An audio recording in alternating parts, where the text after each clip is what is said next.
Yo, what up, though? So the Minnesota Vikings traveled to Chicago to play the Bears. Everybody had this game listed as a W before the season started.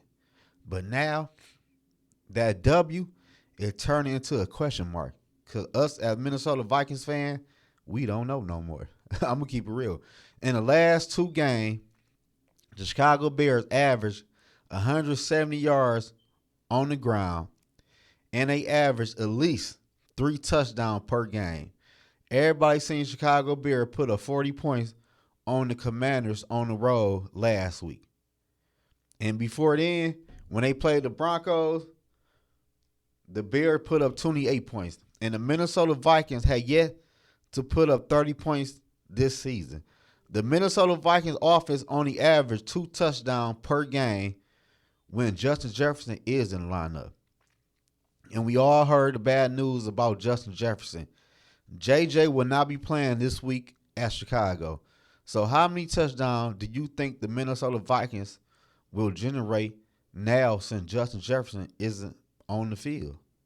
I don't know. The Minnesota Vikings offense been a big problem this season.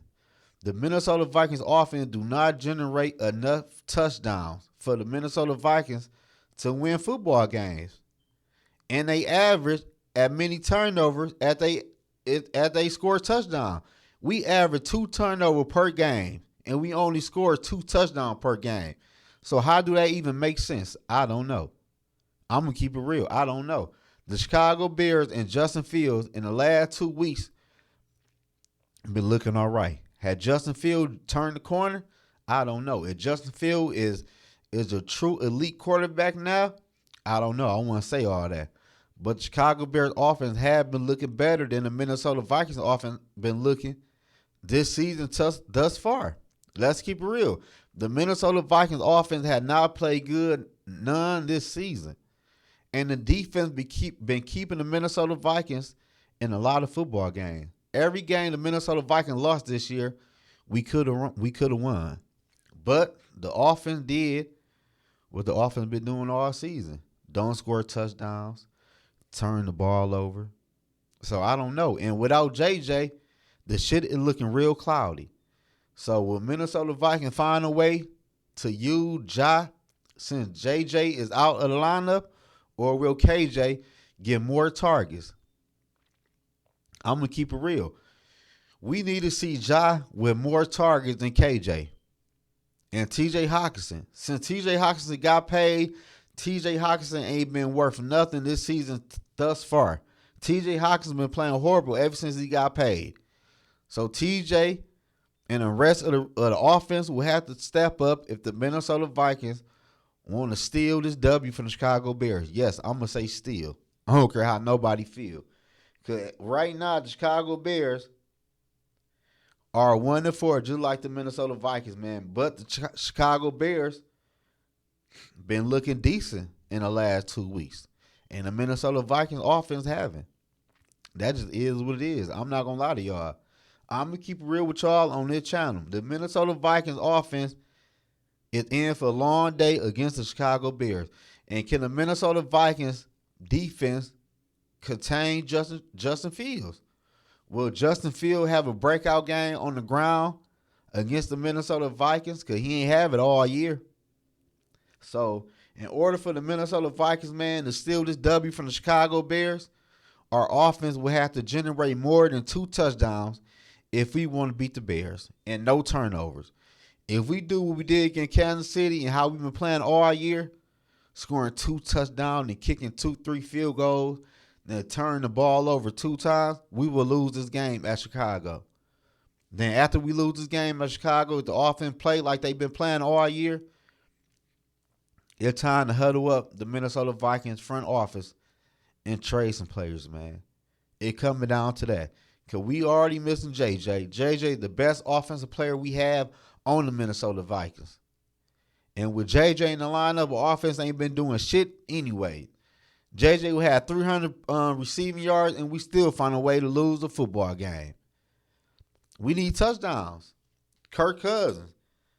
KOC. We need touchdowns, man. That what everything it boiling down to, man. We need touchdowns to help our defense out.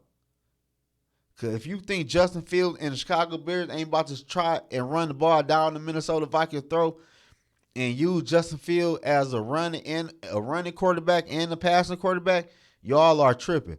Justin Fields this week against the Minnesota Vikings will try his best to have at least 80-yard rushing on the ground.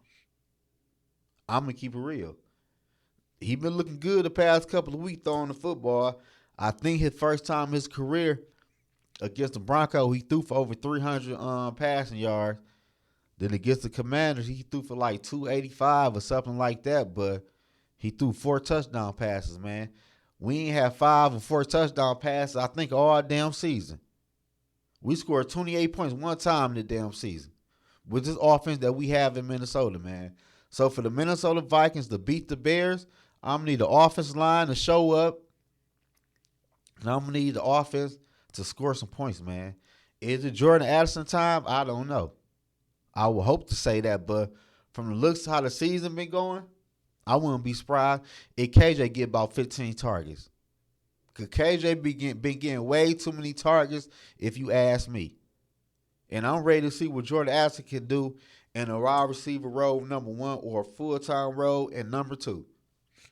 Because Chicago Bears ain't going to have to double anybody. I'm not going to lie to y'all. They ain't going to have to double a soul when they play the Minnesota Vikings offense on Sunday. Because after JJ, who really scare you? I would say TJ, but this whole season, TJ Hawkinson had not showed up. TJ Hawkinson is acting like he's still in mini camp and preseason mode. So, man, the Minnesota Vikings going to have to get it together, man, if they want this W. If not, the Minnesota Vikings, man, will fall to 1-5 on the season. Then traveling next week to the San Francisco 49ers, looking like 1-6. Then people still going to say, oh, we got hope. Man, we ain't trying to hear that shit. As football fans and Minnesota Vikings fans, we do not want nobody to lie to us talking about we still got hope. Ain't no more hope if we lose to the Chicago Bears. Ain't no hope right now if we do beat Chicago. Because Chicago is just like us. So I guess we just going to beat all the scrubby teams and lose to everybody better than us. That ain't good. The Minnesota Vikings, man, need to worry about they draft pick if they lose to the Chicago Bears, man. Me, as a Viking fan, I want a top 5 pick. And I don't care how nobody else feel. I'm going to tell y'all real, and I'm going to tell y'all what the Minnesota Vikings need to do. This season about damn near over with. So, man, hey, if Minnesota Vikings want to get to W, man, we're going to have to generate some damn touchdowns. And we don't even play good at Soldier Field. So that's another thing against us. We don't never play good at Soldier Field. I don't care who the quarterback is or who the offense is. But hey, it's any given Sunday, and the Vikings could come out with a W. But if they play like if they've been playing like they've been playing all season, they're gonna come out with an L, and that's just keeping it real.